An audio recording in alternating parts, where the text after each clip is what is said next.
మాల సంఘాల చైర్మన్ దేవి ప్రసాద్ గారికి, మీడియా సోదరులకి హృదయపూర్వకంగా నమస్కారాలు.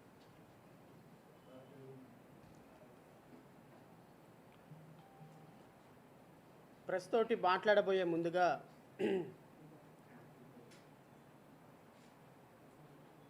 ఒక చిన్న స్టోరీ చెప్పాలనేది ఈ సందర్భంగా నాకు అనిపించింది. సహజంగా ఒక అడవికి సింహం రాజుగా ఉంటాడు. కానీ దురదృష్టం ఏంటంటే ఈ ఆంధ్రప్రదేశ్ అనే అడవికి గుంటనక్క రాజుగా ఉంది. ఈ గుంటనక్క పాపం సరే నక్క తెలివితేటలన్నీ వాడి ఈ ఆంధ్రప్రదేశ్ రాష్ట్రంలోకి అధికారంలోకి వచ్చింది. అధికారంలోకి రావటం కదా, ఆ అడవి మొత్తాన్ని పరిపాలిస్తుంది. పాపం 2 పిల్లులు, అమాయకమైనటువంటి పిల్లులు కూడా ఆ అడవిలో ఉంటున్నాయి. సో ఆ పిల్లులకి భోజనం పెట్టాల్సిందో బ్రెడ్ ఇవ్వాల్సిందో ఎవరు అంటే ఆ గుంటనక్కే. ఎందుకంటే అడవిలో ఉన్న జంతువు. ఇప్పుడు గుంటనక్క యొక్క పరిస్థితి ఏంటి అంటే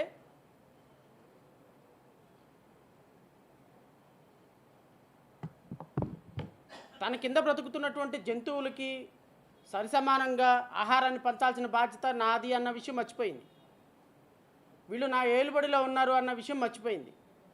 ఎవరెవరైతే రాజ్యాధికారంలోకో లేకపోతే ఎవరెవరైతే అడవికి మహారాజు అయితే అవకాశం ఉందో ఆ అమాయకమైనటువంటి జంతువుల మధ్య తగువులు పెట్టి నీకు పెట్టిన ఆహారం వాళ్ళు తింటున్నారు, వాళ్ళకి పెట్టిన ఆహారం నిన్ను తింటున్నారని వాళ్ళ మధ్య గొడవలు పెట్టి వాళ్ళు ఎప్పటికీ కూడా ఆ అడవికి మహారాజు కాకుండా చేసినటువంటి పన్నాగంలో ఆ గుంటనక్క సక్సెస్ అయింది.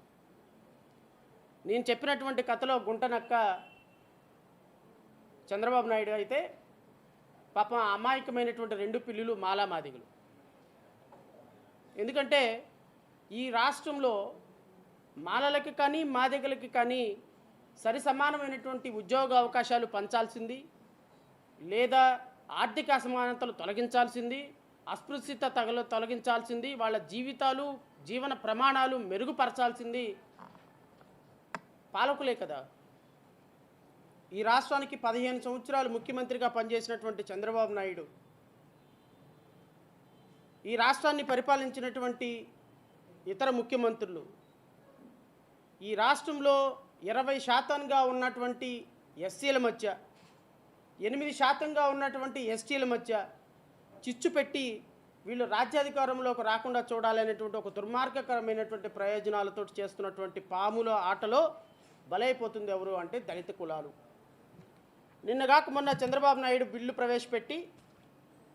ప్రవేశపెట్టినప్పుడు మాట్లాడినటువంటి అబద్ధపు మాటలు, అన్యాయపు మాటలు, దురదృష్టకరమైన మాటలు అన్నీ కూడా రాష్ట్ర ప్రజల దృష్టికి తీసుకురావాల్సినటువంటి బాధ్యత మా మీద ఉంది. కాబట్టి ఖచ్చితంగా ఒక రాజకీయ పార్టీగా, జేబీఎంరావు భారత పార్టీగా చంద్రబాబు నాయుడు ప్రభుత్వం తీసుకున్నటువంటి నిర్ణయం, ఎందుకంటే నో డౌట్ ఈ ఎస్సీ వర్గీకరణకి ఆద్యుడు, మాదిగ కులాలు జీవితమంతా ఎప్పటికీ కూడా రాజ్యాధికారంలోకి రాకుండా శాశ్వతంగా సమాధి కట్టినటువంటి దుర్మార్గుడు చంద్రబాబు నాయుడే, నో డౌట్ అబౌట్ ఇట్. దానికి ఆజ్యం పోసింది పక్కనే ఉన్నటువంటి పవన్ కళ్యాణ్, దానికి నిప్పట్టించింది కేంద్రంలో ఉన్నటువంటి భారతీయ జనతా పార్టీ. నేను చాలా సూటిగా స్పష్టంగా మీ ద్వారా రాష్ట్ర ప్రజలందరినీ, మరి ముఖ్యంగా దళిత సామాజిక వర్గాన్ని, దళిత ప్రజల్ని నేను కోరుతున్నా, దీని వెనుకున్నటువంటి కుట్రని అర్థం చేసుకోమని కోరుతున్నా. ఈ దేశంలో రమారమి 140 కోట్ల మందిలో 2011 సెన్సస్ ప్రకారంగా 40 కోట్ల మంది దళిత బిడ్డలు ఉన్నారు. 40 కోట్ల మంది దళిత బిడ్డల్లో రమారమి దేశ జనాభాలో 23.5% ఆక్యుపై చేసుకున్నటువంటిది దళిత జనాభా. ఈరోజు కాకపోతే ఏరో ఒక రోజు ఏకతాటి మీదకు వచ్చే ప్రమాదం ఉందన్నటువంటి విషయాన్ని నరేంద్ర మోడీ ముందే గమనించాడు. దానికి చంద్రబాబు నాయుడు ఆజ్యం పోశాడన్న విషయం దళిత సమాజం తెలుసుకోవాలి. 2014 సంవత్సరంలో భారతీయ జనతా పార్టీకి